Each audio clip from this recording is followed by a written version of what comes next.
Students, myself Subhanchi, I am your chemistry teacher. I will teach you chemistry part 2. In previous class, we have already studied about the syllabus of chemistry for class 11th. Today, I will start the first chapter from your second book. The first chapter is S block element.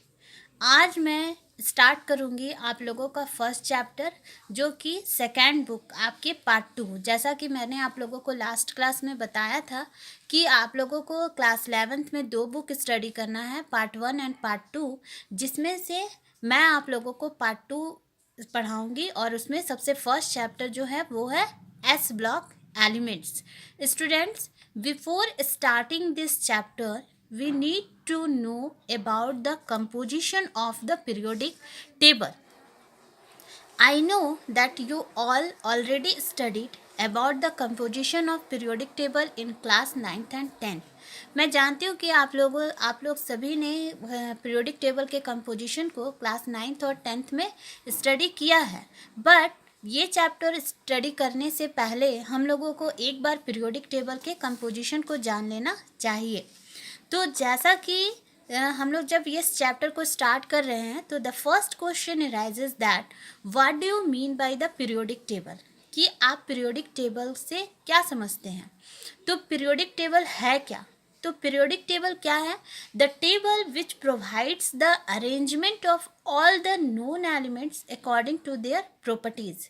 Means ऐसा table जो कि हम लोग को सभी जो जिस भी एलिमेंट को हम लोग जानते हैं उसको एक अच्छी तरह से हम लोग अरेंज करके रख सके, उसे ही बोला जाता है पीरियोडिक टेबल। ठीक है, तो पीरियोडिक टेबल में सबसे फर्स्ट जो है कि how many period and groups are present in the periodic table. तो पीरियोडिक टेबल में there are 18 groups and 7 periods in the periodic table. Periodic table जो है, जैसा आप लोग देख रहे हैं, मैंने यहाँ पीरियोडिक टेबल बनाया है।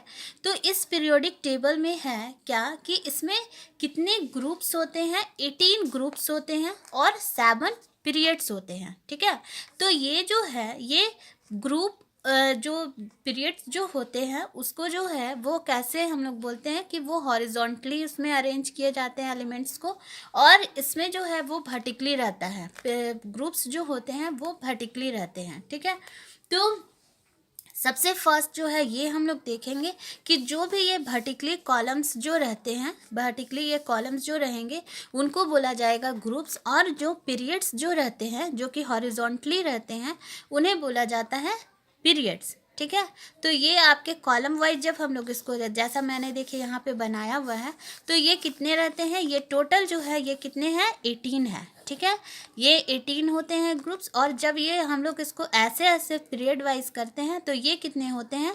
ये 7 पीरियड्स होते हैं। ठीक है, अच्छा, अब सेकेंड थिंग है कि इसमें पीरियोडिक टेबल जो है it is classified into 4 blocks. ये क्लासिफाई किया गया है आपके 4 ब्लॉक्स में।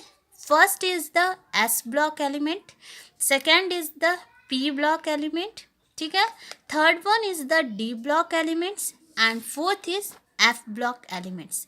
ठीक है, s block elements and p block elements are collectively called as representative elements. S block elements और पी ब्लॉक एलिमेंट्स को जो है वो रिप्रेजेंटेटिव एलिमेंट्स भी बोला जाता है। ठीक है, d block elements are called as transition elements. D block elements को ट्रांजिशन एलिमेंट्स बोला जाता है। ठीक है, एफ ब्लॉक एलिमेंट्स जो है it is called as inner transition elements. F block elements जो है उसको क्या बोला जाता है? F block elements is called as F block elements are called as inner transition elements। तो अब आप लोग जैसा देख रहे हैं कि इसमें जो है ये 4 ब्लॉक्स में क्लासिफाई हो गया, और इसमें जो है ये मैंने आप लोग को बताया कि इसमें कितने ग्रुप्स हैं और कितने पीरियड्स हैं। तो इसी में अभी हम लोग जब क्लास 11th में आप लोग स्टडी कर रहे हैं तो क्लास 11th में हम लोगों को पढ़ना है एस ब्लॉक एलिमेंट्स और पी ब्लॉक एलिमेंट्स। ठीक है, एस ब्लॉक एलिमेंट्स में it contains 2 groups S block elements दो ग्रुप कंटेन करते हैं, ग्रुप 1 एंड ग्रुप 2। ये है आपका ग्रुप 1 और ये है आपका ग्रुप 2, ठीक है। P block elements starts from group 13। P block elements जो है वो स्टार्ट होता है ग्रुप 13 से लेके ग्रुप 18 तक, ठीक है। ग्रुप 13 से लेके 18 तक मीन्स पी ब्लॉक जो है वो कंटेन कर रहे हैं कितने ग्रुप्स को, 6 ग्रुप्स को। 6 ग्रुप्स में क्लास 11th में आपको इसमें से 2 ग्रुप स्टडी करना है और वो ग्रुप है ग्रुप 13 एंड ग्रुप 14। यानी कि ग्रुप 13 और ग्रुप 14 जो है वो आपको क्लास 11th में स्टडी करना है, ठीक है। अब देखते हैं हम लोग कि d block elements. D block elements जो है it starts from group 3 to group 3 से लेके ग्रुप 12 तक ये रहता है, ठीक है। इसमें टोटल डी ब्लॉक जो है वो कंटेन करते हैं आपके 10 ग्रुप्स। तो डी ब्लॉक एलिमेंट्स को ट्रांजिशन एलिमेंट्स भी बोलते हैं। एफ ब्लॉक एलिमेंट्स इसमें आपके आते हैं, ये एफ ब्लॉक एलिमेंट्स आप लोग देख रहे हैं। F block elements are called as inner transition elements. It contains lanthanoids and actinoids, ठीक है। अब इसमें एक क्वेश्चन है कि हम लोग जो है सबसे फर्स्ट मैं आप लोगों से एक क्वेश्चन पूछना चाहती हूँ कि why do we need to classify the elements in the periodic table. कि हम लोगों को एलिमेंट्स को क्लासिफाई क्यों करना पड़ा पीरियोडिक टेबल में। तो इसका आंसर क्या होगा, इसका आंसर ये होगा कि in the present time there are 118 elements are known. It is impossible to study the physical and the chemical properties of all the elements individually. To solve this problem, scientists searched for a systematic way to organize their knowledge by classifying the elements. Means इसका ये है कि present time में हम लोगों के पास बहुत सारे एलिमेंट्स जो कि हम लोग जानते हैं, मीन्स बोला जा रहा है कि इसमें इतने एलिमेंट्स हैं जिसको हम लोग जानते हैं और ये इम्पॉसिबल है कि हम लोग उसके फिजिकल और केमिकल प्रॉपर्टीज़ को इंडिविजुअली हम लोग अलग अलग स्टडी कर सकें। तो इस प्रॉब्लम को ये सॉल्यूशन के लिए साइंटिस्ट ने क्या किया, एक वे निकाला, एक सिस्टमैटिक वे निकाला और एलिमेंट्स को क्लासिफाई कर दिया। तो एलिमेंट्स को क्लासिफाई जब किया तो उसमें कैसे कैसे उन लोगों ने क्लासिफाई किया वो हम लोग चलिए स्टडी करते हैं। जैसा कि देखिए first group 1 it is called as alkali metals, ठीक है। ग्रुप 1 जो है, ग्रुप 1 को बोला जा रहा है कि ये क्या है, इसमें ये एल्कली मेटल्स है ग्रुप 1 में।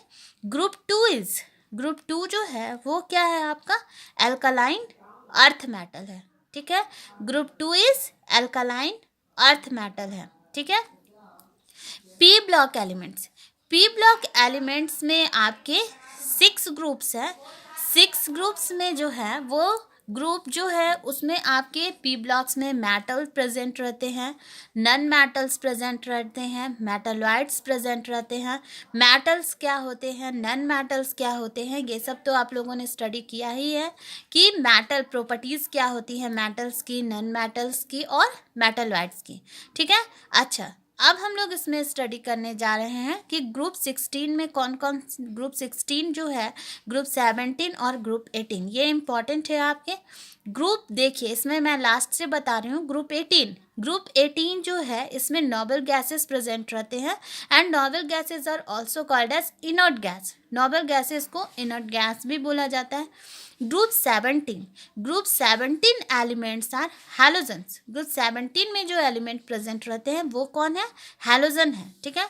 नोबल गैसेस में कौन कौन से एलिमेंट प्रेजेंट रहते हैं, जैसे helium, neon, argon, krypton, xenon and रेडन।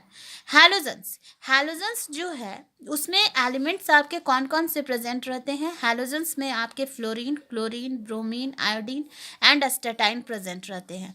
Group 16 is इसमें कैल्कोजीन्स प्रेजेंट रहते हैं। इसमें भी एलिमेंट्स जैसे आपके oxygen, sulphur, selenium, tellurium, polonium, ये सब एलिमेंट्स जो हैं वो प्रेजेंट रहते हैं, ठीक है। तो ये आपके पी ब्लॉक एलिमेंट्स को मैंने बताया, जिसमें कि अभी तो हम लोगों को ये इन ग्रुप्स को आपको स्टडी नहीं करना है। अभी हम लोग को केवल ग्रुप 13 और ग्रुप 14 को स्टडी करना है, लेकिन हाँ इनका नॉलेज आपको रहना चाहिए, ठीक है। तो ये आपके डी ब्लॉक एलिमेंट्स हो गए। अच्छा, एफ ब्लॉक एलिमेंट्स जो है, तो एफ ब्लॉक एलिमेंट्स में क्या है, तो एफ ब्लॉक एलिमेंट्स में है आपके कि इसमें लैंथेनॉइड्स प्रेजेंट रहते हैं और एक्टिनॉइड्स प्रेजेंट रहते हैं, जिनको कि बोला जाता है इनर ट्रांजिशन एलिमेंट्स भी। तो स्टूडेंट्स, ठीक है, आज हम लोगों ने इसके पीरियोडिक टेबल के कंपोजिशन को स्टडी किया, ठीक है। अब हम लोग जो है वो नेक्स्ट क्लास में, in my next class we will start the electronic configuration of the s block elements, और एस ब्लॉक एलिमेंट्स के इलेक्ट्रॉनिक कॉन्फ़िगरेशन को हम लोग नेक्स्ट क्लास में स्टडी करेंगे। Thank you.